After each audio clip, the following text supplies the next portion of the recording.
And we have in the room with us today three of the original founding members of the Black Student Union.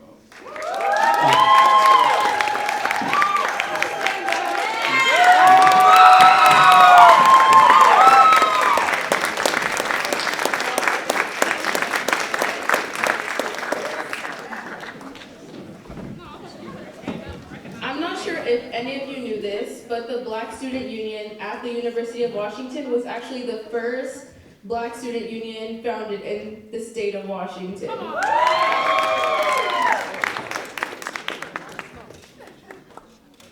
So first, I would like to introduce Larry Gossett.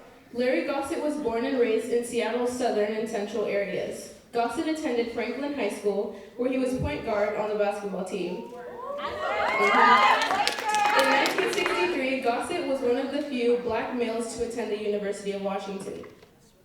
In 1966, Gossett spent a year with Volunteers in Service to America, VISTA. Through VISTA, he served community organizing training with Harlem youth.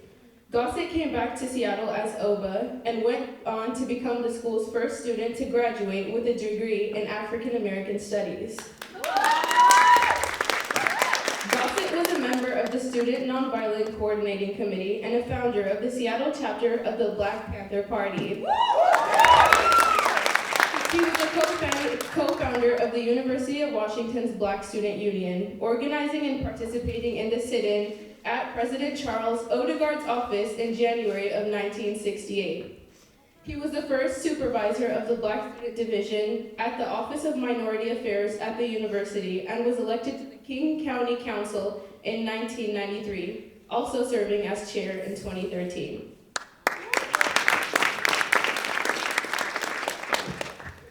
Emile Petrie was born and raised in Louisiana, the fourth of 8 children, and the first in his family to graduate from high school.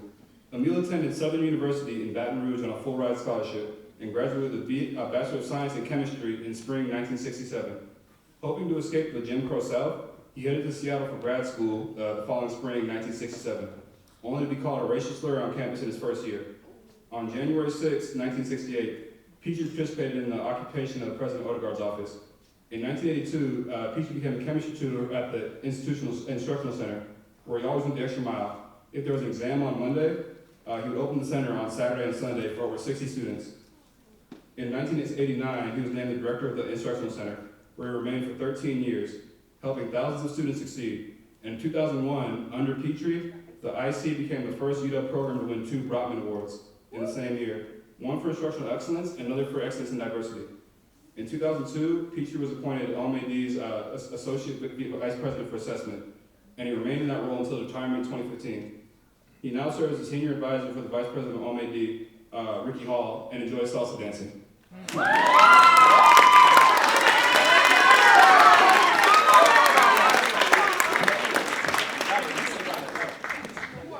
And I have the honor of introducing Lethea Stallworth Krasuki, Seattle native and Garfield High School graduate. She was active in the civil rights movement early on. This would evolve from nonviolent protest to a short membership in the Student Nonviolent Committee, the Black Panther Party, and ultimately the UW BSU in 2008, and she was the recipient of the Charles D. Odegaard Award. Known for her people skills, she was instrumental in putting new students at ease and welcoming them into the Black Student Union movement. She served as a flight attendant for 18 years with United Airlines. Lethea was also involved in the creative arts. As a member of the Pacific Northwest Black Artists Network, she assisted in the creation of original stage production and performed at Langston Hughes Theater and campuses around the region. Her interests also included the fashion modeling representing local Black designers and major retailers.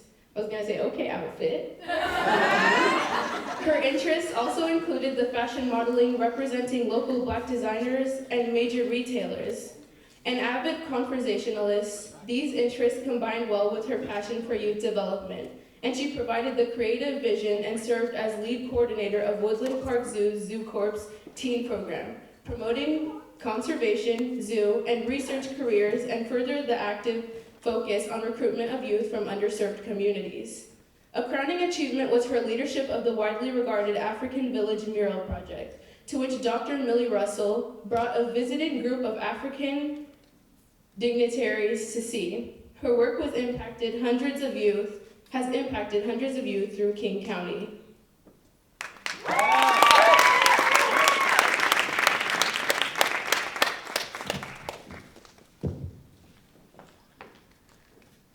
Okay, I guess we'll start down here. So we'll have our first question, and then it'll kind of turn into conversation, Q&A. So my first question is, we just had our 55th anniversary of the UWBSU existing. We're approaching it. So my question is, what do you think the biggest difference is you see from when you started at the University of Washington and kind of seeing like how the BSU has evolved over time?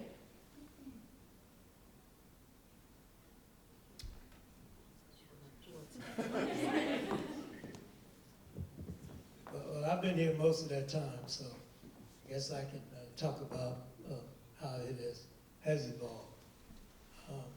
I should mention that since 1991 till 2005, and then 2008 to 2017, I served as advisor to the Black Student Union. So I've seen it grow. Back then, the one difference I see is that the founding BSU were very deep into study groups.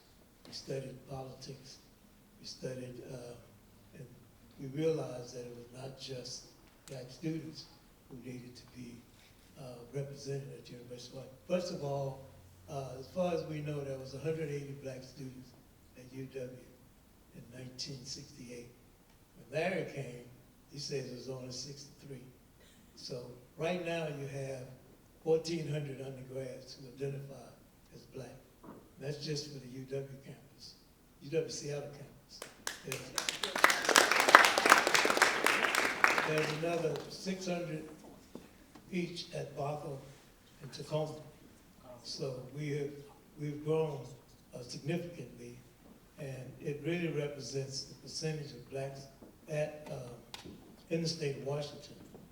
But it's still not enough, because what we need is a critical mass of Black people, so you can feel like you have support within your group. They talk a lot about belonging, but you know you belong if you have your people here who have your back. Those are some of the differences between back then and there. But we were revolutionaries. That's another difference. We studied revolutionary thought. That's why my book is called Revolution to Evolution, because it was the revolution that got everything done. This is the real historian here. Emil is right. The BSU at the University of Washington was organized on January 6th. Now, January 6th has other historical meanings. But on January 6, 1968, a little more than 55 years ago, 13 members of the Black Student Union, I think we had about a total of 30 people that joined the BSU, and we had a serious score of about 20. And 13 of us met in front of the hub because we wanted to let the University of Washington know that we exist. So we had a rally. I think that Eddie Walker and Eddie Demings were the main spokespersons for us, and these brothers was adamant. We are the Black Student Union. We exist because we say we exist. Most of y'all who are in student organizations said we to them.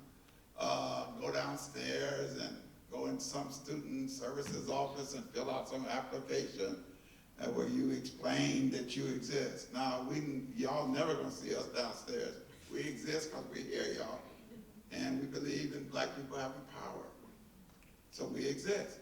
And we think that this is an institutionally racist environment. Why?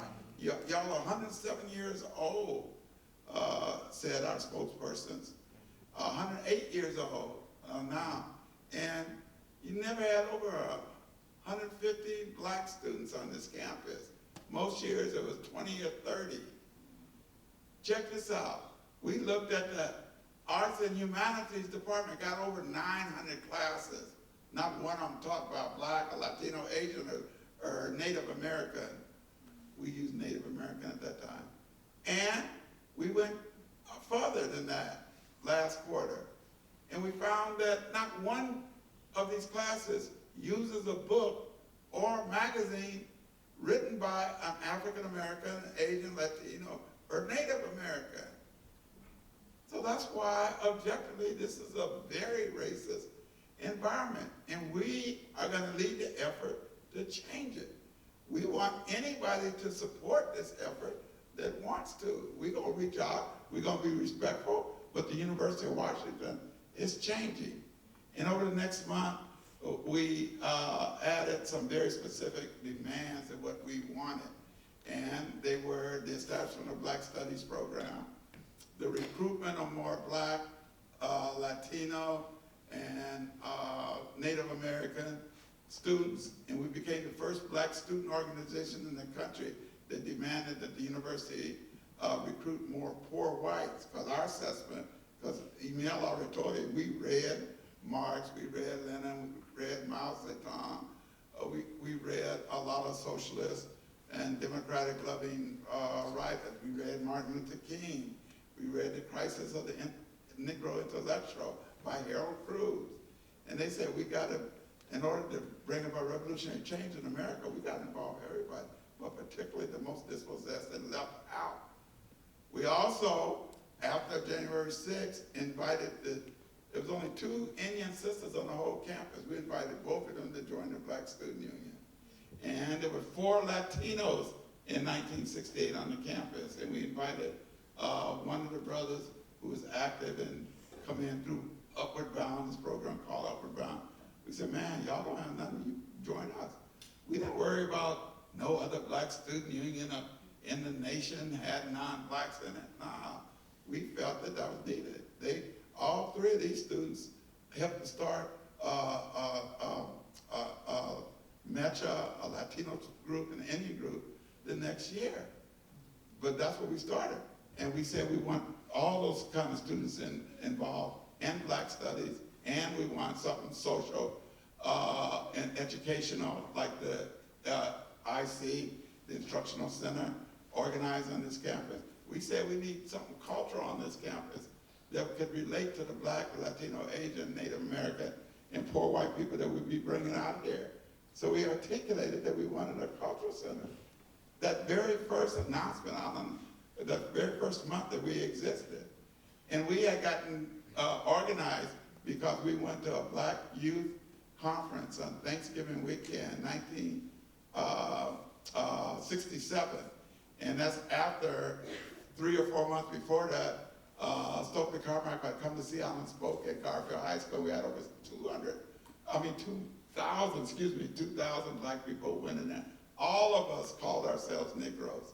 And not one person ever heard the word Negro from any of those 2,000 after that night.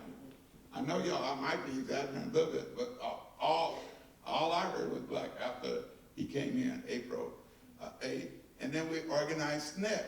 And that's why she and I, and I don't know about email, but we joined the Seattle SNCC chapter before we went to that Black Youth Conference in LA in '67, where we were very excited about going there because that's where we met these beautiful brothers and sisters that come down from Oakland. All of them had leather coats on and tans. They were the Black Panther Party of self-defense. We fell in love with them. We'd never seen nothing like that. And we met Jimmy Garrett of the first Black student union in California. It was at San Francisco State. So we met him and talked to him. And we got so excited that on the bus ride home, we organized the Black student unions of Seattle. We organized the Seattle Association of Black Student Unions, because we had high school cats on the bus, and we said, you're going to go back to Garfield, Franklin, Rainier Beach, and y'all going to start organizing. We had a couple of brothers from Tacoma. I forgot what I think it was Lincoln High School, and they said they're going back. We had 2 brothers and sisters from Oregon State, so we organized BSU on the bus. So when we got off the bus, we weren't going to go nowhere filling out application. We exist because we said we do it. And then we went about the business of organizing our communities so that we could achieve power for Black people. Thank you for letting me take a couple minutes.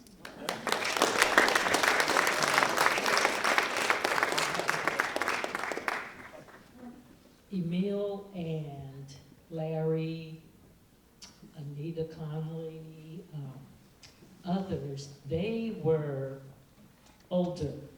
They were a couple of years in age ahead of me and some others that I came in with. And the thing about it though, when they talk about they were working with the high schools and this, that, and the other, we were in that gap because I was already, from the beginning, raised here in Seattle, all over the CD I lived. It was the heart and soul of the Black community. It was everything. Our people were there, and I was a product of that environment. Low income. We had people in my family who had gone to college. There were no graduates. Maybe it was a little community college, this or that. But our church, I was a member of First AME. We would get finished with service, and Reverend Adams, all of the clergy, everyone from Mount Zion, other churches, but those were the leader churches. We would hit the streets after service, literally march out of the church and go to civil rights protests because the city was racist, our people, our community, the establishment, the Urban League, the NAACP, all of them, oh, they were organized and they were doing things and we followed their lead. But as young people, and I think you know this, sometimes old people a little slow to get with the new program. And once they shot and killed Dr. King in those streets in 1968, that April, we were already on our way, and that's what SNCC was about, because if you don't know, that was Stokely Carmichael and some others, but they said Student Nonviolent Coordinating Committee. What came out of that? Rap Brown said, burn, baby, burn. So we was ready to tear it up. When he talks about us being revolutionary, the reason this BSU is here is because we were out there in them streets. Yeah. We were in those streets. And I tell you what, it was electric.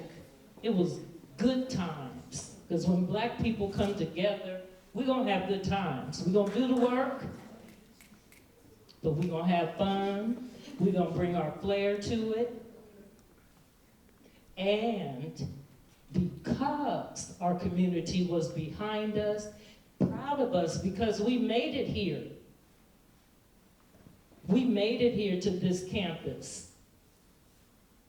That was down the street and around the corner from where many of us lived in the Madison Valley. You look there now and all those neighborhoods that were ours, they took that because our revolution was so strong. The student movement was so strong. At that time, Vietnam War, our Black men were being killed. They were gone.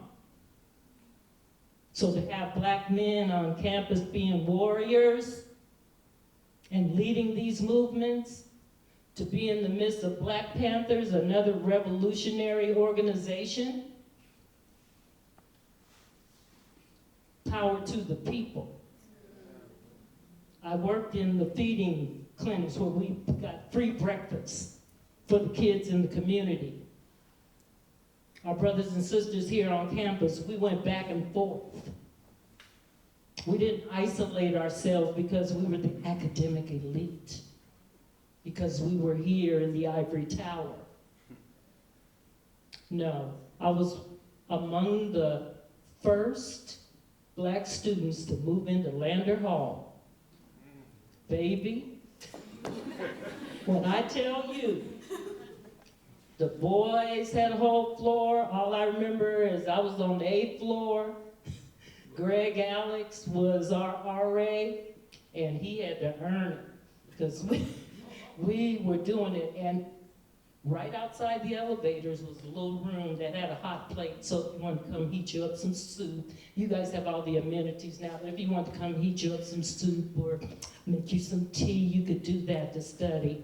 I cooked greens, I fried chicken. You came off the elevator on the weekend, you know.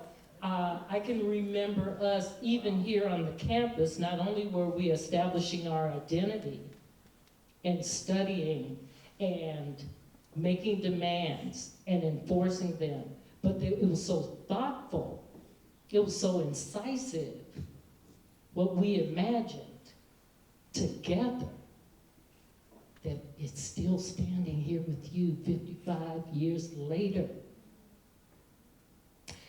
I have to admit my heart breaks because I've often come in contact with students who come here, and I'm speaking of black students, with the singular notion that I have to pursue my professional career, and this, particularly in certain curriculums, in certain lines of study. And it creates that trap of elitism. Black people, we ain't got time for elitism. We're all descendants of kings and queens. And we need to all claim our crown and don't diminish those that are less than. We've all been designated with different talents, different perspectives. And it's all needed to make something strong. And we have to come together. And you gotta find a role for everybody. I have a big mouth. I'm gonna speak. And oftentimes, that gift of communication with a broad audience, I can reach them from 8 to 80. So that's important to make sure that there's a role for everyone.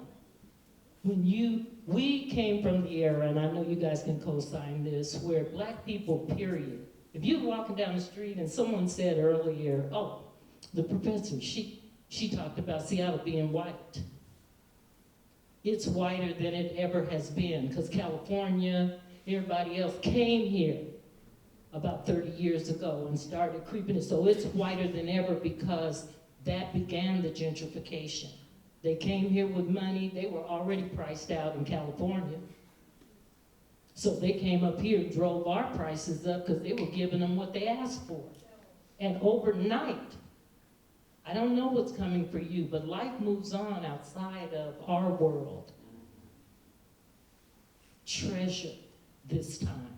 Treasure it, because I'm going to tell you, Emil said it, we were revolutionaries. Die hard. In my intro, they edited it a little bit because we let Larry, because he's big dog, we let him get a lot of shine there, you know. The reason, or one reason I became a flight attendant is when I graduated, Nixon was president. You know, kind of that Republican thing. They've been doing it for about 40 years, for real, for real. And there were no jobs, none, in your field. You could have your degree all day, and you know it's tough out here for us to get in and get the interview anyway. So imagine when there's no jobs. We couldn't get crumbs barely. So I was looking for opportunity.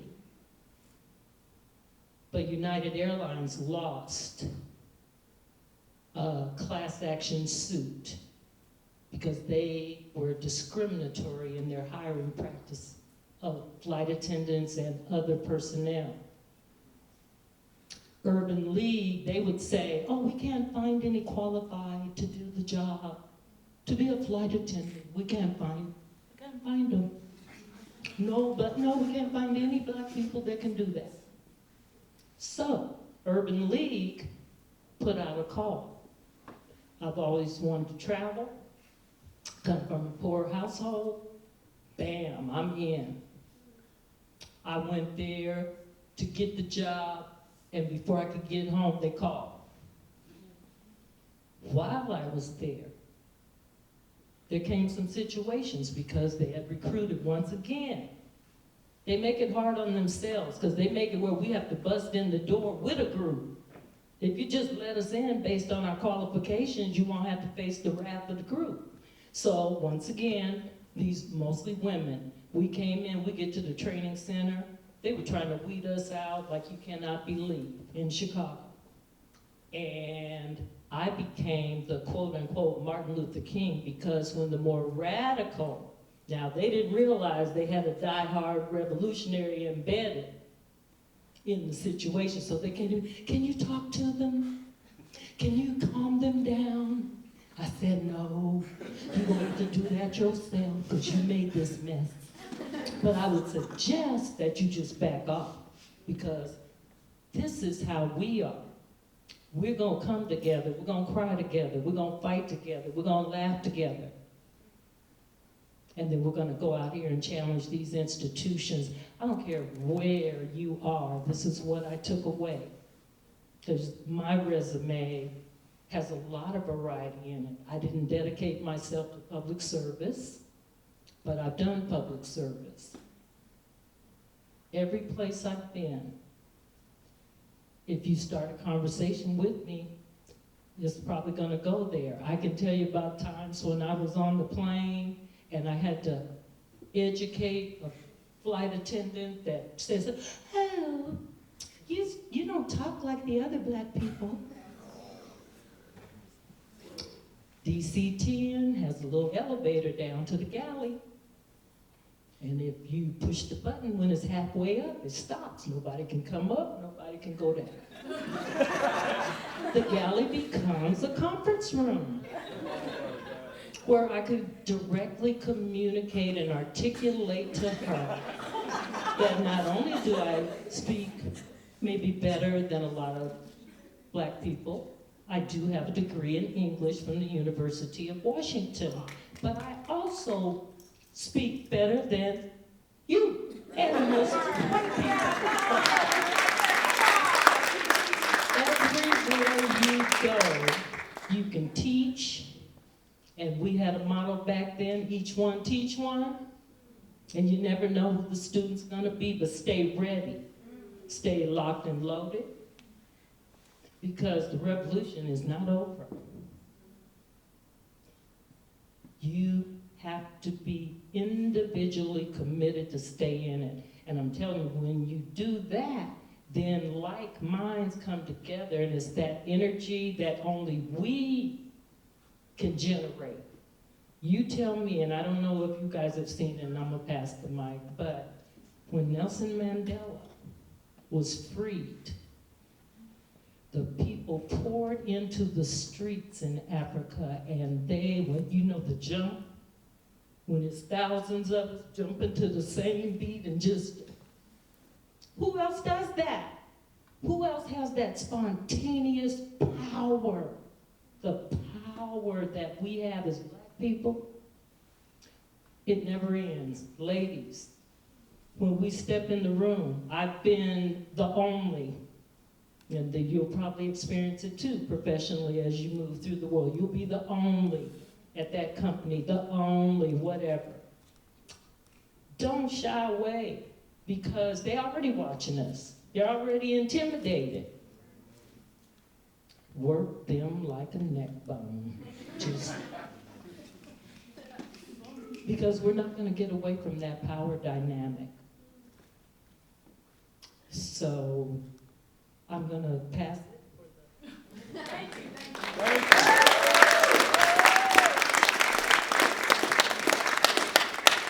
All right, so we have enough time for maybe one or two questions from the audience. Anyone got a question?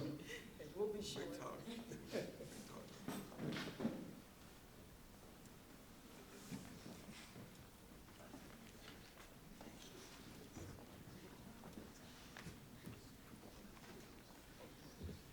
Hello.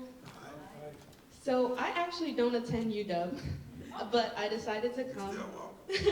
I go to Seattle University, and I wanted to come because what you guys have here is really, really beautiful.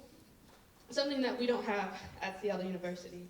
Currently, the undergraduate student population of black students is 5%, and since Seattle University is much smaller, that equates to maybe less than 250 of us. And we have asked for change very nicely. And I'm sure if you guys have seen throughout the nation, there's this big push for diversity, equity, and inclusion. And so instead of listening to the changes that we're asking for very nicely, decisions are being made for us. And it's a shared sentiment that we're really sick of it. However, we're really afraid of retaliation. Because for me personally, I'm the only student in my bio class of 60 plus people. And I have a very, very rational fear that something is gonna happen. Things have already happened. How can we, in this climate, this new era, how can we ask for change but without asking for it nicely anymore?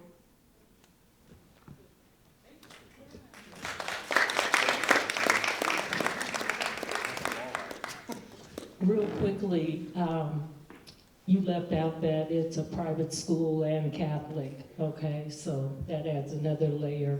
My cousin lives in Long Beach, California, and she went to Marymount Loyola, another Catholic school. She told me, so I don't know if this will work, but I'm gonna give you what they did, same pressures, because, and a whole nother layer to it. As a public institution, there is a little more latitude here.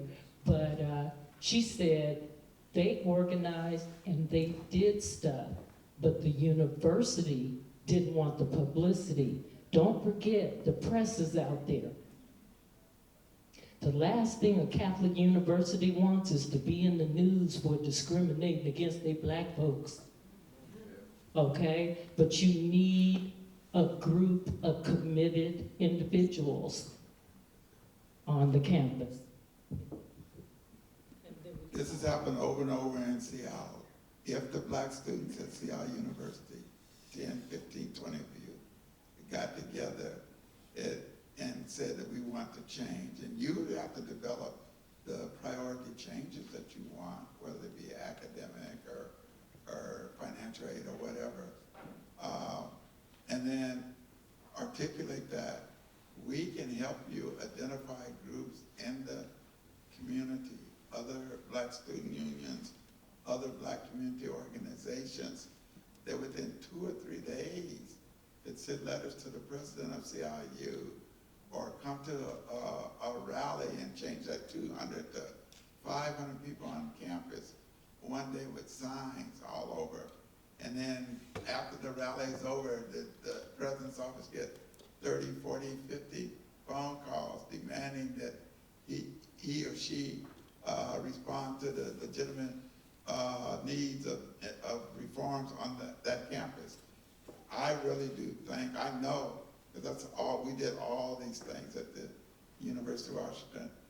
We organized January 6th. By May 20th of that same year, we were having a sit-in that led to 300 emails told me that just from May 20th to September 28th, we got the university to accept 300 plus more black students, and that's not counting the Asians and Latinos that day. And then by 1975, we had 200 more than the amount that Emil mentioned that are here now. 666 black students were on this campus in the fall of 1975, just 7 years after the sit-in and takeover and forcing the university to accept our demands.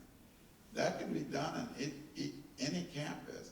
It might not be as quick or as plentiful or whatever, but you can make the changes if you all, 30, 40 of you, get along well, work together, identify your goals, and then are able to reach out to the University of Washington. There's about 15 black, 9 is fraternity sorority. There's about 20 black college groups in this room right here. You get all of us to call the president of Seattle University or come to the rally when you have it.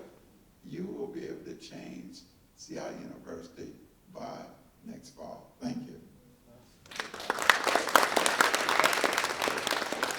I think and you shouldn't worry about getting kicked out of school. That's one of the things that we didn't fear. You have to be fearless about that. And You got University of Washington you can come to. It's cheaper than where you are now, and you would have that support. But I think also, and what students did here, they met with the president and all the different administrators and talked about what needed to change. They also held rallies, and their newspapers would show full groups were here to support. 10% of the faculty supported the BSU and its efforts. And so if you, and you want to make the intellectual argument first before you go to protest and, well, to demands and protests. Protest should be the last straw. And you definitely want to get, like Larry and Lethia said, to get people from other institutions to support you and bring the press in on it. So, Yeah, yeah. and the press is a powerful tool. yeah, but Information you takes. gotta use it strategically. Snag. Don't just every time Exactly. start protesting. You do it strategically, and you also have, you make your intellectual argument. Know what else, what's not there, and why it should be there. That's what I'd recommend. Look at Emil's book, Revolution to Evolution. There's about 5 pictures in there that have hundreds of white students out in front or marching around the administration building. We had started soul search sessions in the bottom floor of the hub downstairs, and about 200 to 250 white students who wanted to garner a deeper appreciation about slavery and stuff. And we didn't have no nuts like Governor DeSantis talking about it's horrible to be awoke. Somebody needs to tell Governor DeSantis the opposite of woke is sleep. We're not trying to make people sleep and unaware of what's going on around them. But these students appreciated these sessions we ran, and you know, a few hundred of them came out in support, and we found out that the University of Washington police and the Seattle police had problems being, and they were more nervous about coming into the University of Washington administration building to arrest the blacks because there were so many whites around the building. All those are important points. You can make a change, and CIU, but you guys have to lead it. The rest of us will follow. Thank you.